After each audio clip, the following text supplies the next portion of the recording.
All right, to keep it along the lines of the Rockets, my bronze topic this week is what would the Rockets look like if they had a different coach and ran a different system? Obviously, everybody knows that the Rockets are one of the quote unquote best teams in the NBA. They have two of the best players in the NBA in James Harden and Russell Westbrook, but they run an offense that looks very stagnant at times and isn't really entertaining to watch as a fan or a consumer or as a reporter, to be quite honest with you. But before we get into the reason why I think that, let's go over like some numbers real quick. So this man James is averaging 38, 6, and 8 a night on 44% shooting and 35% from three, right? That's great. Otherworldly numbers. Might be the best scorer of this generation. And I know people get upset with him because he goes to the line 17 times a night. But stop fouling. Exactly. And it's not he's knocking down 87% of his free throws too. So like he's doing his job very well. And then you have Russell Westbrook who's playing the Robin role on the team or in the offense, and he's averaging 22, 8, and 7 on 40% from the field.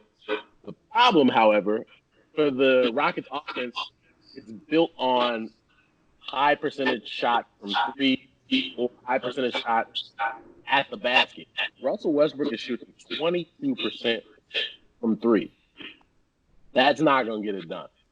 And I've always thought about it as if Rockets didn't have Mike D'Antoni as their coach and ran a different offense, would it, one, look more appealing to the eye? I think the answer to that is obviously yes. But if you look at it in the way of how James Harden is viewed amongst fans and onlookers, people who watch the NBA, would we view him differently? Would we actually would people actually give him respect as one of the best scorers we've ever seen? And I also think that's a yes. But because he's there and there, in a pick at the top of the key with 10 seconds left in the shot clock, it gets easy. And a lot of the time, James is going to the free throw line. So, Rockets people, executives, what have you, would probably say, hey, we were one game away from going to the NBA Finals. Right. So that can't be systems. But if you look at why they lost that game, they missed like 25, 33. Yeah, they want They to couldn't get one shot to go down in like a 7-8 minute stretch because all they did was shoot threes. They weren't taking anything out of the basket. So maybe it's time to have a different look in Houston. You want to go first on this? Yeah, I don't think a coaching change would help the Rockets. Them niggas need major pain, bro. Like this, they are terrible. Like they could not be. They do not look like a playoff basketball team to me, as far as defense and rebounding goes. And like everybody's like, Clint Capella's rebounding the ball so much. Yeah, because Russell Westbrook is missing shots. Like that's why. And it's like their flow of offense, I think, is horrible with the way they try to space the floor to the point where I think they're spacing the floor so much that at the end of the day, they just a lot of their plays end up being isolation plays with Russ and James. And so D'Antoni he's always running these systems where it's threes, move up and down the floor and shoot the ball. Whereas I think some solid ball movement, maybe some plays cutting to the basket, all those kind of things, more pick and roll would be a better offense for them, especially with guys that can handle the ball like Russ and James, because I think when you're doing this thing where you're just spacing the floor so much where so many dribbles are happening with Russ and James, that's why they have such a high turnover rate. Like Russell Westbrook is averaging 4.5 turnovers a game right now. That's abysmal. That's terrible.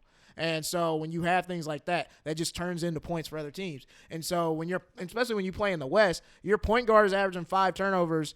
And that's what you're going to argue. So you can basically take whatever amount of turnovers the Rockets are probably going to have and just add 5 to it. Like that's what they're doing. When you play in the West and you play these teams that are going to basically kill you for your mistakes, you can't have a point guard that turns the ball over 5 times against the Lakers. You can't have a point guard that turns the ball 5 times against the Nuggets. Like you can't. And the Clippers. The Clippers got these guys like Kawhi, Paul George, Patrick Beverly that can lock up. You're turning the ball over 5 times against that. That's going to turn into like 7 or 8 points just right there.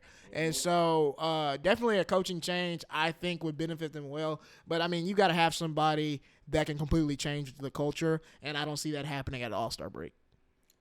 I think the problem is just clearly that you have 2 guys who are incredibly high usage rate, and they don't know how to blend well together. I actually would disagree with both of you. I think Mike D'Antoni is the optimal coach and system for James Harden.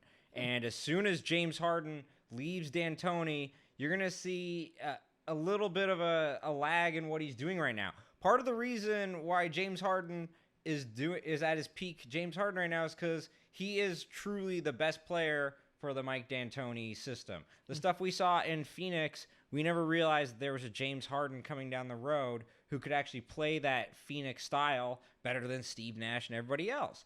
But the issue is his usage rate is just too much for the fact that he has someone who is his peer on the other side. He's just simply not using him enough.